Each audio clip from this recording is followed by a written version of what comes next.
That one, in a way, almost did not even sound like a Slipknot song.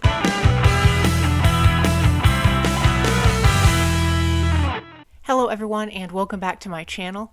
I am Molly, and in this video I'm going to be listening to the album All Hope Is Gone from the band Slipknot. Now, I've really been getting into Slipknot's music here on my channel. I have done reactions to their first 3 albums, their self-titled, Iowa, and most recently Volume 3, The Subliminal Verses. And all 3 of those albums were absolutely amazing. They all definitely had their own distinct tone, so I'm just really curious to see what Slipknot is going to bring to the table on their 4th studio album, All Hope Is Gone. Alright, so starting off with the first track on All Hope Is Gone, we have track 1 called Execute.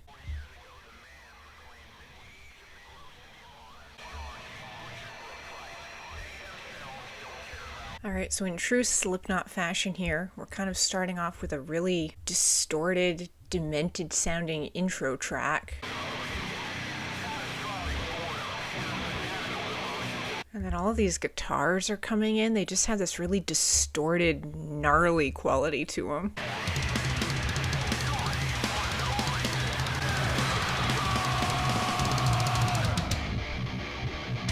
Alright, and then that song kind of just went right into the start of the second track, so I'm going to pause it real fast. That was track 1, Execute, the opening song on All Hope Is Gone. A lot of really dark distortion to that one, just kind of a crazy whirlwind of instrumentals going on. I loved when the percussion came in, and those guitars were awesome too. It was almost like the build up before a storm comes. That was kind of the feeling it was giving me. But I'm going to keep listening now to track 2 called Gematria, The Killing Name.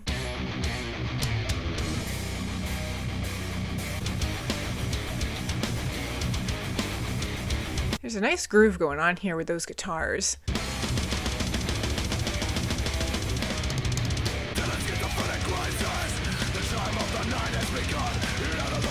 Man, Corey Taylor's vocals are so distinct. They have such a unique tone to them.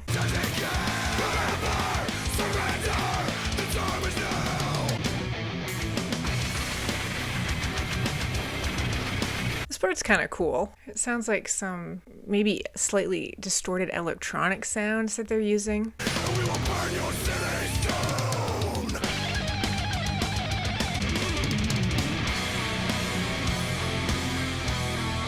I've got to say, this song has a very clean sound to it. It sounds very polished. We will burn your cities down.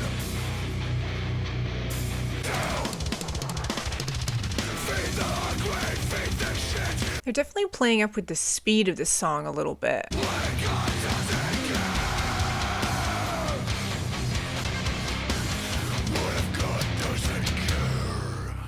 That was track 2, Gematria, The Killing Name. I think my favorite part of that whole song was right there at the very end. They were just really bringing it with the heaviness, and Corey's vocal delivery was so dense and growly. I just love that sound from Slipknot, and they were infusing some electronic stuff in the background too. The rest of that song was almost a little bit cleaner than I'm used to hearing Slipknot sound. I wasn't hearing much from Sid, their DJ, either. I wasn't picking up on that as much. Up next is track 3 called Sulfur.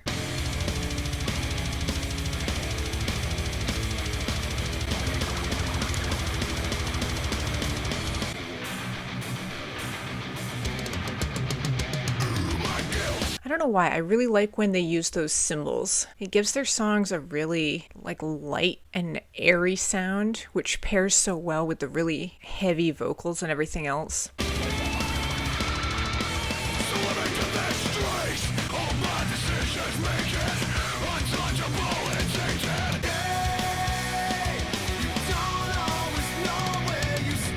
Alright, so this one's got a little bit of a variety going on with the vocals. They were a lot more melodic and lighter on the chorus there.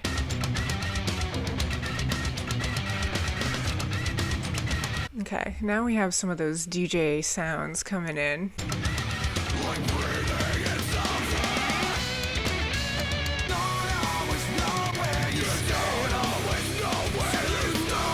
I really like those backing vocals there.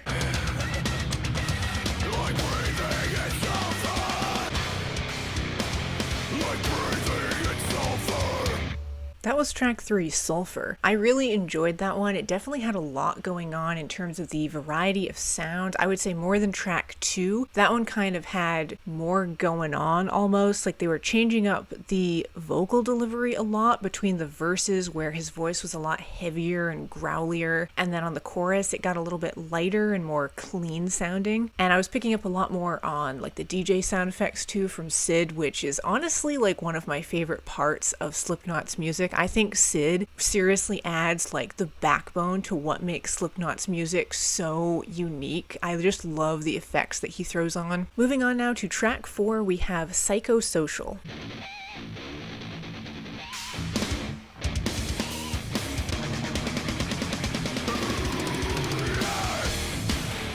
Okay, I like the start of this one. It's got a lot of heaviness to it. It's almost like a hammer, like it's just really pounding with its delivery.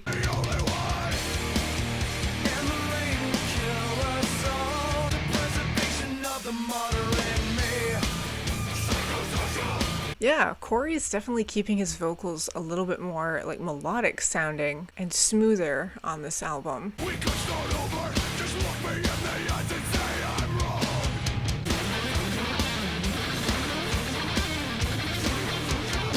Yeah, there's a great steady rhythm to this one with those guitars.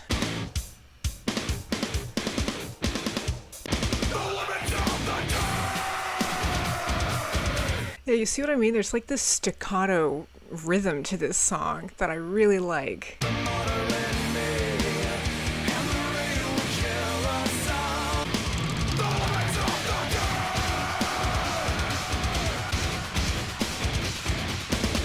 That was track 4, Psychosocial. Again, they were changing up the vocals a lot on that one between the chorus and the verses. The verses, they were so dense and heavy, and then the choruses were like surprisingly melodic and really streamlined sounding. I like when Slipknot is just really raw, like they don't hold anything back. I like when there's kind of almost a messy quality to their music, and on parts of that song it was a little bit like cleaned up sounding, especially on the chorus, but then the verses had that awesome raw quality to them that I just really like from Slipknot. Okay, moving on now to track 5, we have Dead Memories.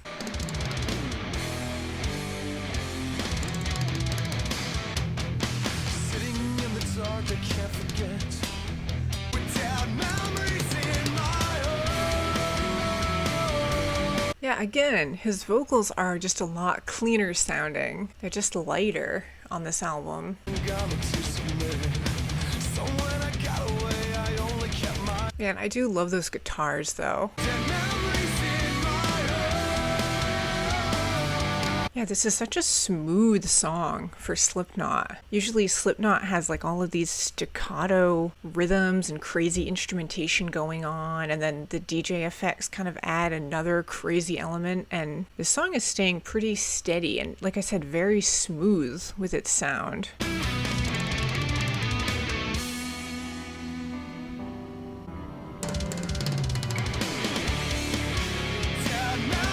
I loved that part there where just the percussion came in.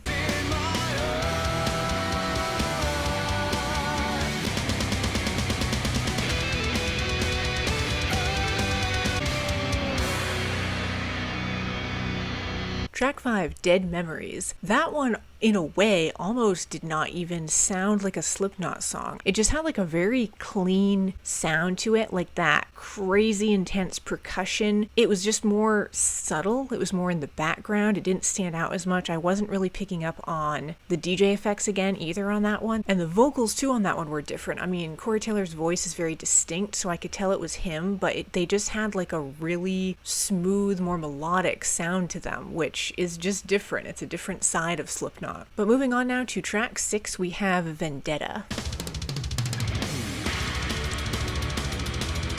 See, right off the bat, this is like the Slipknot sound that I'm used to. Kind of more jarring and just nothing held back, I guess.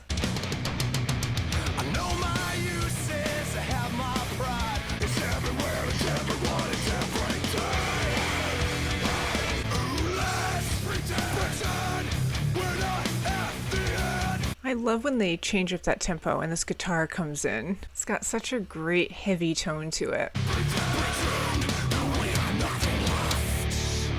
Track 6, Vendetta. I think from an instrumental standpoint, that's probably my favorite on this album so far. I just absolutely loved the tone of those guitars especially. The vocals are honestly what threw me a little bit. There were times where Corey's voice had that great growly intensity, but then at other points, I don't know, it just kind of had a different tone to it, like again, a smoother, slightly more melodic tone to his voice. All right, moving on now to track 7, we have Butcher's Hook. That's certainly an ominous track title.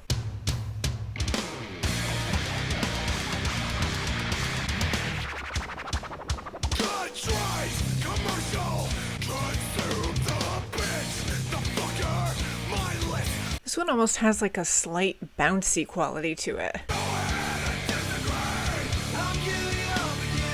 Those smoother vocals keep throwing me. Like, they're bringing so much heaviness to parts of this album that when they introduce those lighter vocals, it always catches me off guard. I'm coming after you. Fuck you all, I'm the only point of view.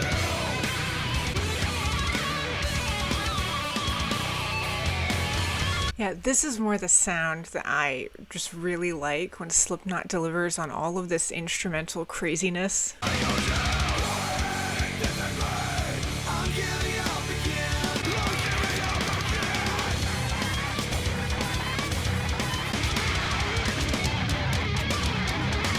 Track 7, Butcher's Hook. I loved the instrumentals on that one. Just so much heaviness and denseness to its sound. Again, they're kind of changing up the vocals a little bit. That one, for the most part, Corey had like that growlier tone to his voice, but there was that little section on the chorus that was very like light and melodic. It just surprised me. Every time that part of the vocals came in, it always kind of threw me for a loop. Okay, moving on to track 8, we have Gehenna. I'm not sure if that's how you pronounce it, but that's what I'm going to call it.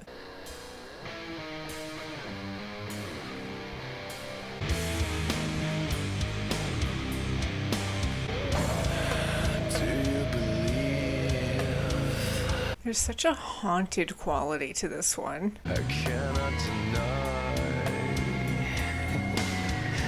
I love when Corey infuses those little chuckles from time to time. The blood and the body.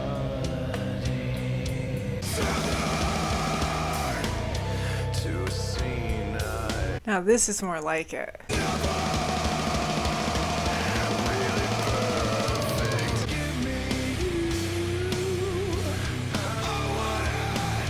Man, he is doing so much with his vocals on this album. Every song, there's something unexpected.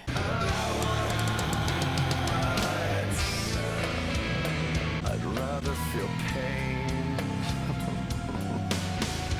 To me, this track so far is to All Hope Is Gone what Skin Ticket is to Iowa. It's got this really great atmospheric, drawn out, kind of creepy tone to it.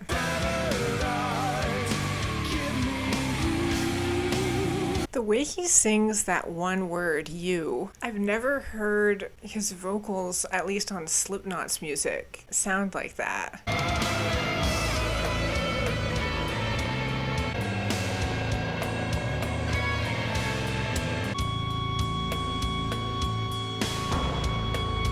I love that percussive element every now and again. It's so heavy and echoey. That was track 8, Gehenna, if I'm saying that right. I've got to say, I'm always a sucker for like the really slow, drawn out atmospheric tracks that just have kind of a more haunted, dark tone to them. Absolutely loved that one from start to finish. Again, the vocal delivery did kind of surprise me a little bit on that chorus where it got really light and melodic sounding. I definitely wasn't expecting that. So up next we have track 9 called This Cold Black.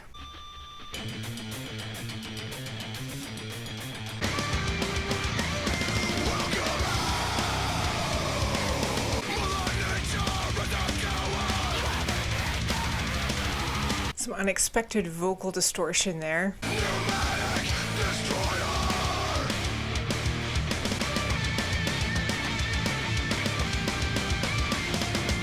some really muffled percussion that they're fusing on here too.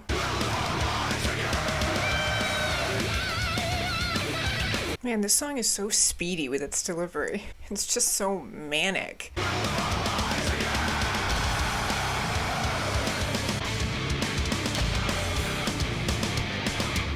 Track 9, This Cold Black. That one to me just sounded more like a classic Slipknot song. It just brought the speediness to it. It brought the intensity, the heaviness. It just had all of that awesome energy that I love from Slipknot. And it kind of just started and it didn't stop. It just had such like a quickness to it that I loved. All right, up next is track 10 called Wherein Lies Continue.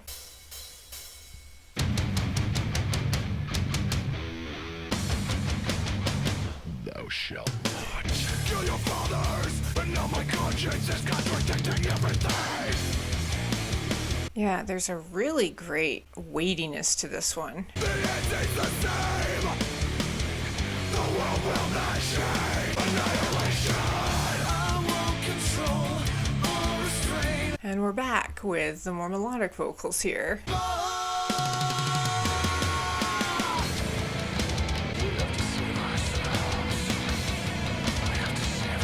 It almost sounds like a siren noise. Obliteration. I won't control or restrain.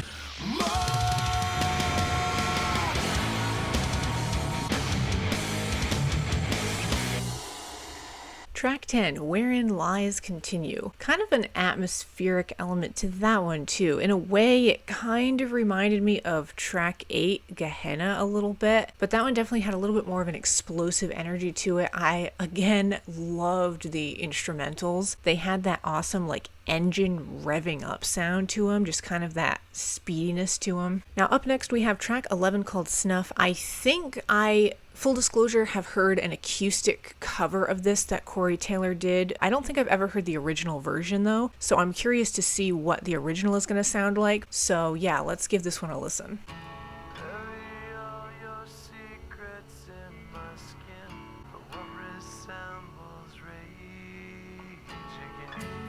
Alright, so we've got some acoustic guitar here, kind of similar to how they infused it on Volume 3 a little bit. I cannot hate. I don't deserve to have you. If I can change, I hope I never know. So for this is actually pretty similar to the acoustic version in how melodic it is, only they're infusing some slight, it sounds like electronic things in the background on this version. To my lips. I like that little subtle beeping there. Life without your lights.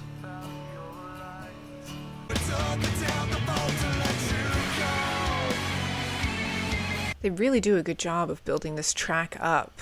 It just keeps getting more and more intense with its delivery, and yet it's still really restrained at the same time. And spit your pity in my soul. If you still can, I'll never let me know.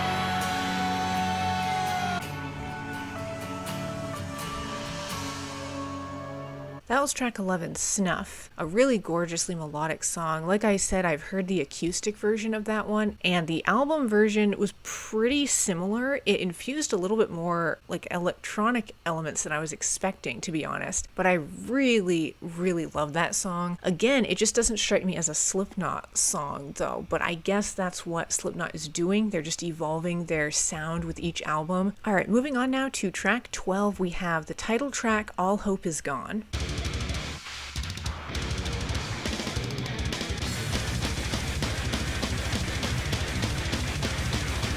I love those really subtle distorted effects they've got. The state of the nation, violation. Broken promises as good as a lie. That percussion is just so like rapid fire. We're also the solution.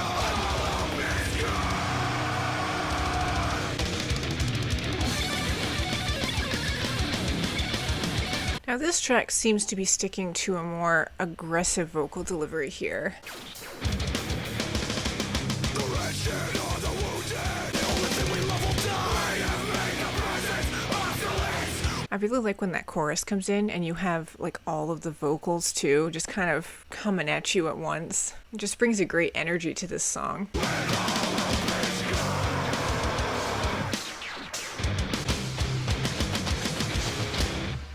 track 12, All Hope Is Gone. I really liked the sound of that one. A great way to wrap up this album, just on a really like punchy, aggressive note. I really liked how they were infusing, like, it sounded like multiple vocals on the chorus there. I don't know if it was just Corey's vocals that they kind of layered up, or if it was a bunch of people actually singing all at the same time, but it just kind of brought like this great wave of energy when the chorus would come in. Alright, well that is going to do it for my reaction to All Hope Is Gone, the fourth studio album from the band Slipknot. I absolutely loved certain elements on this album. Just the blend of everything at times was a little bit unexpected. It kind of threw me for a loop, like with the really melodic vocals paired with the heavy instrumentation. I don't know, it just kind of was a little bit unexpected. I also at times did want a little bit more from Sid, their DJ. I was kind of missing those like really fun turntable sound effects and stuff that have made Slipknot's 3 previous albums so wildly entertaining to listen to. I really liked the punchier tracks on this one. For me, the standouts, at least initially, are like Sulfur, Butcher's Hook, and then the title track, All Hope Is Gone. And admittedly, for a Slipknot song, it kind of threw me for a loop, but I love Snuff. That track was definitely a standout, very melodic. But for me personally, the standout on this album was track 8, Gehenna, if I'm saying that right. That one to me, I just absolutely loved. It reminded me a lot of Skin Ticket off of Iowa. It had this really like drawn in, creepy tone to it. I am really looking forward now to hearing the 5th album from Slipknot, which is Point 5, The Gray Chapter. As per usual with Slipknot, I am very intrigued to see what sounds they're going to embrace on that album. So yeah, as usual, thank you all so much for watching. Stay tuned, and I will see you in the next video.